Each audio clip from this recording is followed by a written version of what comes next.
আপনি আসলে কি নবী? হ্যাঁ, মানে আপনাকে কেন বিশ্বাস করবে? আপনি কি আসলে নবী? আপনাকে স্বপ্নে 3 বার কি বলা হয়েছে? নবী বলা হয়েছে। মানে আপনি নবী? হ্যাঁ, মানে আমি এটা দরজা না, আমি শুয়েছি ঘরে, দরজা খোলা থাকে, ওই পাশ থেকে স্পষ্ট শব্দ 3 বার বলল নবী নবী নবী। হ্যাঁ, আমি ছিলাম, ছোট ছেলে ছিল। আর শেষবার আমার সঙ্গে কেন বললো আমার বাচ্চা কি তাহলে ঘটনা কি ঘটনা, বাচ্চার সঙ্গে কি আমি একা শুয়েছিলাম, দ্বিতীয়বারে বসে থেকে আমাকে বললো তুমি নবী, তুলে বসে আছি গোসল করার জন্য। আপনি নবী? হ্যাঁ, তাই বলছে? হ্যাঁ। এটা কে বলছে? এটা দেখা মানুষ দেখা শব্দ করছে শুধু কানে, মানুষ দেখা যাচ্ছে না। আমি নামাজ পড়তে গেলে ঘরে ঘরে আতরের গন্ধ পাই। আচ্ছা, আতরের গন্ধ পান। আর কি হয় আপনার সাথে? আর কি হয়? আবার বলে দেখি দিতে পারে বহু ঘটনা। হ্যাঁ, একসাথে ঘটনা পর ঘটনা, সব অনেক ঘটনা আছে। হ্যাঁ, বাংলাদেশের থেকে শুরু করে এই সব ঘটনা একের পর এক মাথার ভিতরে ঢুকে যায়। একটা ছোট্ট একটা ঘটনা আছে, হঠাৎ করে একটা জিনিস মনে হয়ে গেল, এটা গত এই রমজানের 3 মাস আগে হঠাৎ মনে পড়ে গেল, বলো ইয়া হাবিবি মোহাম্মদ, ইয়া হাবিবি জান্নাত, ইয়া হাবিবি রাসূলুল্লাহ, ইয়া হাবিবি সুন্নত, ইয়া হাবিবি হানাফি, ইয়া হাবিবি উম্মত। এটা মনে হয়ে গেল হঠাৎ। আপনার মনে হয়ে গেল? হ্যাঁ, এটা তো কোনো বই পড়ে কিছু পড়েনি। আচ্ছা, তা ঘটনা সবাই তো ঘটনা শুনতে জানতে চায় না, শুনতে চায় না, বলার জায়গা পায় না। আচ্ছা, এখন আপনার কি মনে হচ্ছে যে আপনি আসলে কি নবী? হ্যাঁ, যতটুকু ঘটনা আমাদের পছন্দ আসলে এই গোটা মার্কেটটা স্বপ্ন দেখাচ্ছে, বুঝতে পারলেন? এই গোটা এই আড্ডি মার্কেট। আচ্ছা, আড্ডি মার্কেট আপনাকে স্বপ্নে দেখাইছে? সবাই ঢাল কারেন্ট ঢাল টোকালে বসে আছে। মানে কি এটার দ্বারা কি মনে হচ্ছে আপনার কাছে? কারেন্ট ঢাল টোকালে যে আমার এই মুক্তার ভাই একটা ব্যবসা করে, টাকার বড় ব্যবসা করে, টাকা লাগাতে ব্যবসা করে, ওর সাথে খুব সম্পর্কগত করে আমরা খিলেন দিলেন করি চলাফেরা যেতে। ওকে আমি স্বপ্নে যেদিন দেখি সেদিন এই কারেন্ট ধারে গামলা, কারেন্ট মরিচ গামলা তুলে বসেছিলাম ওই মুক্তারকে দেখার পর। তার বেশি গত দীর্ঘ কুরবানির আগে সপ্তাহে, এই কুরবানি ঈদের কয়েকদিন আগে এই স্বপ্ন দেখাচ্ছে এই মার্কেটে। এইগুলো এই মার্কেটে আসছি। আপনি এই মার্কেটে কি করেন মূলত? আমি ইয়েতে কাজ করি, তেরো খেতে, এই নেতা করছি, এই মাছ বাগানে ওই পার তেরো মিলে কাজ করি, মিল দোকান। কোথায় কাজ করেন? এই বাজারে ওই মাথা দিই, মিলের দোকানে? তেলের মিলের দোকান, চৌধুরী অয়েল মিলে। Chowdhury oil mill. কিন্তু অনেক ঘটনা হলো মাস্টার পাড়ায়। হ্যাঁ, হ্যাঁ, মাস্টার পাড়া না, মাস্টার পাড়া এলাকা ধরে এই পারে রোডে না, ভিতরে মন্দিরের গলি। অনেক ঘটনা আমাকে স্বপ্নে দেখা দিতে। হ্যাঁ, কিন্তু কেউ বিশ্বাস করে। হ্যাঁ, মানে আপনাকে কেন বিশ্বাস করবে? আপনি কি আসলে নবী হবেন? তাহলে তো সব বলে দিয়েছে। আপনি কি কোরআন হাদিস সম্পর্কে জানেন? না, জানেন না? এটা তো আমি কোরআন শোনা লাগে না পড়তে আমার মনে হয় করে দেয় স্বপ্ন। মানে আপনি কোরআন হাদিস না পড়তেই আপনি সবকিছু মনে করতে পারছেন? মনে স্বপ্নে দেখা যায়। কি দেখায় আপনাকে? কোরআন হাদিসের কি দেখায়? কোরআন হাদিস না, 15 বছর বয়সে আমি মাথা পড়েছি, আরবি বন্ধ করেছি, আরবি ছিবেলা ছিল তো আগেকার কথা। ছিবেলা যে গ্রাম পাড়া বন্ধ করেছি, মুখেছে একটা শুরু করেছে। আর সর্বপ্রথম 15 বছর 16 বছর বয়সে আমার স্বপ্নে দেখা যায় পশ্চিম দিকে সূর্য উঠেছে, মানুষের দূরে করছে, এটা দেখাচ্ছে কি হবে পশ্চিম। এটা তো শুনেছি, আপনার ওয়াজ করেছেন, শুনেছি পশ্চিম সূর্য উঠলে কি হবে। আর দ্বিতীয় স্বপ্ন 25-26 বছর বয়সে দেখা যায় যে এই প্রচন্ড বজ্র হয়েছে দক্ষিণ দিকে, মানুষ সব উত্তর দিকে পালায় চলে যাচ্ছে, গ্রাম ছেড়ে আমার দেশের গ্রামে দেখা যায়। আচ্ছা, তো এগুলো তো আপনি ওয়াজ শুনছেন মূলত? না, এটা বাস্তব সকলে দেখা যাবে, শুনেছে ওয়াজ না। আপনি ওয়াজ শোনার কারণে আপনি এগুলো জানছেন, এই তো। আর পরবর্তীতে আপনার মনে হয়েছে আপনি কল্পনাতে স্বপ্নে দেখছেন, এই তো।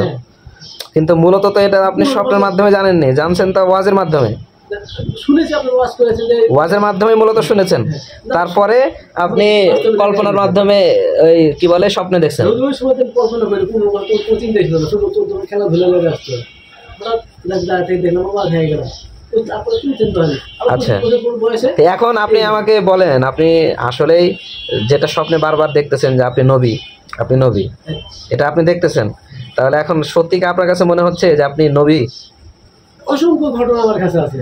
আমি অসংখ্য ঘটনা শুনতে চাই না, আমি যেটা প্রশ্ন করেছি সেটার উত্তর দেন। আপনার কাছে কি সত্যি মনে হচ্ছে যে আপনি নবী? মানে বিভিন্ন কারণে, ঘটনাগুলো ঘটার কারণে। কি দোয়া কবুল করে আপনার? আমি তো দোয়া করলে কি যে কোনো দোয়া কবুল করলে কবুল করে আল্লাহ? হ্যাঁ, এরকম কি কোনো বলে দিলাম আপনি দোয়া করলে যেমন আছে শেষ বলে দেন ইয়া নবী সালামু আলাইকা, ইয়া রাসূল সালামু আলাইকা, ইয়া হাবিব সালামু আলাইকা, সালামুল্লাহি আলাইকা। এটা আপনার হচ্ছে আমার 13 নম্বর স্বপ্ন ছিল। কয়েকটা সিরিয়াল আছে, অসংখ্য স্বপ্ন, কয়েকটা সিরিয়াল আমার দিন। এই 13 নম্বর স্বপ্ন এটা বলা পর আমার তো হচ্ছে আমার দাদাকে স্বপ্নে দেখিনি। 30 বছর পর দাদাকে স্বপ্ন পেয়েছিলাম, 3 বছর 4 মাস সালাম দেওয়া হয়। আর এই ওই নামাজ পড়তাম ওই মাস্টার মসজিদে, ওই মসজিদে দোয়া প্রথম তো আমি এই সালাম টালাম দিয়ে নামাজ পড়ে দোয়া করা লাগে, আল্লাহ আমার দোয়া কবুল হয় কীভাবে বুঝবো? আমার স্যান্ডেল আমি সবসময় খুলে রেখেছি, স্যান্ডেল শুনতে করতাম না, দুটো স্যান্ডেল আমরা এবার জড়াতে রেখেছিল পাঁচটালে, আসলে স্যান্ডেলেই। কিন্তু এখন সেই সময় আমি তো কোনো দেখিনি নামাজ পড়তে, আবার সবগুলো ঘটনা একের পর আছে। হ্যাঁ, আমি মনে করি যে আমি এগুলো কি প্রকাশ হবে না কিন্তু দোয়া কবুল হবে, সব দোয়া কবুল হয়, বুঝতে পারেন? হ্যাঁ, দোয়া কবুল হয়, বান্দার আল্লাহ দোয়া কবুল করতেই পারে, তার মানে তো এটা না যে আপনি নবী হয়ে গেছেন নাকি? এটা আমাকে যে বলা যায় নবী দোয়া কবুল করে আল্লাহ। হ্যাঁ, কিন্তু আমি একটা শুনি যে যেই নবী সেটা কেউ বলতে পারবে না, কেউ বলতে পারেনি। আমি শুনিনি কেউ নবীকে স্বীকার করতে বলেছে অনেকে, কিন্তু ঘটনা অনেক ঘটনা বলতে পারে। সব রকম বাংলাদেশের মধ্যে যতগুলো দল আছে সব দলের একে একে সকলে দেখা যাচ্ছে কে কেমন দল ঘটনা। হ্যাঁ, আচ্ছা, কার কোন দলের ব্যাপারে কি ঘটনা ঘটছে বলেন দেখি। এটা আমি আজকে বলবো না, এটা ঠিক। এটা আত্মপ্রকাশে প্রকাশ পাবে কি না পাবে এটা আপনার সাথে কেউ বলতে পারবে না, কিন্তু আমার সে প্রকাশ বলে দিচ্ছে। আমরা যেমন বলেছি সকলে দেখা দিচ্ছে অন্ধকারে যে একজন স্ত্রী নাম ধরে রাখতে পারবে না স্বামী, আর স্বামী স্ত্রী নাম ধরে রাখতে পারবে না। আমি গভীর অন্ধকারে হারাই গেছি, আমার স্ত্রী হাই স্কুলে ডাকিচ্ছে দিনের বাপ, অপরমের নাম দিনের বাপ বলে ডাকিচ্ছে আমার, এটা সকলে দেখা দিচ্ছে। নবীর তারপরে আপনাকে অস্কুটি পাগল সকলে দেখা দিচ্ছে। অস্কুটি পাগল কীভাবে বুঝতে পারলাম? তোরা সকলে কত হচ্ছে যে এবার 12 রবিউল আউয়াল মাস গেল, নবীর জন্মদিন 12 রবিউল আউয়াল, আর গতবার রবিউল আউয়াল মাসের 15 তারিখে এই অস্কুটি হঠাৎ পাগল করছে ঘুমের ঘরে, সামনে ভেসে চলে গেল লোক। কে ভেসে গেল? দাড়ি লোক, সুন্নতি দাড়ি আর মাথায় টুপি, হ্যাঁ, আর পাঞ্জাবি গায়ে, আর ওর পাশে ছিল হাফ শার্ট। আমাকে এই পোশাকই, হ্যাঁ, সবসময় আমার ওই সকলে দেখায় তোমার এই পোশাক এটাই। আর দেখুন ওই পাঞ্জাবিটা আমি করছি, এগুলো অনেক ঘটনা আছে। যে এখন ওই অস্কুটি পাগল কী হয়েছিলাম, তার গায়ে ছিল যে আমাকে অশোনার কিছু। আপনি অস্করণকে দেখছেন না? হ্যাঁ, সকলে দেখে কী হয়েছিলাম, তার গায়ে ওই যে জামা ছিল নবীর, খুব জামা, আপনি ওটাও দেখছেন? জামাটা দেখে বুঝতে পারলাম। আপনি তো নবীর কথা ভালোই বলতেছেন, আপনি তো জানেন তো আমাদের শেষ নবী মোহাম্মদ সাল্লাল্লাহু আলাইহি সাল্লাম উনি তো শেষ নবী, হ্যাঁ, এটা তো জানেন। হ্যাঁ, তা আপনি যে আবার নবী দাবি করতেছেন? আমাকে উম্মত কিন্তু আমি 3 বার বলেছি। উম্মত হলে আগে বলছে সে তো নবী, কিন্তু উম্মত হলে রুহটা তো নবী। মানে আপনি শারীরিক ভাবে উম্মত, হ্যাঁ, কিন্তু আপনি আত্মিক ভাবে নবী। হ্যাঁ, আপনার আত্মাটা নবীর আত্মা।